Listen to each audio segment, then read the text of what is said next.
கையில் இல்லை, நாம் யாவும் தேவன் கை. சிறுவன் சொன்னா கேட்காது, ஆனா ஜெயிச்சவன் சொன்னா கேட்கும். நீ எது பேசுறதா இருந்தாலும் ஜெயிச்சுட்டு பேசு. போராடு நண்பா, தான் காப்பாற்றும்.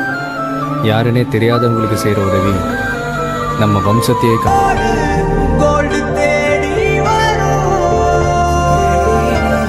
உங்கள் வாழ்வும் நம்பிக்கை போலே வேர்வை வெற்றி தரும்.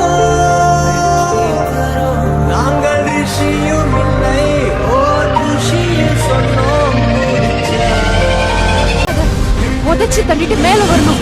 இந்த மூட்டை வச்சுக்கிட்டு எப்படி நடிப்பான்னு கேட்டேன். நான் நடிச்சு காட்டுறேன்டா. மத்த இந்த மூட்டை அடிக்க பாப்பீங்களா? ஜெயிக்கிற வரைக்கும் எனக்கு யாரும் வேண்டாம்.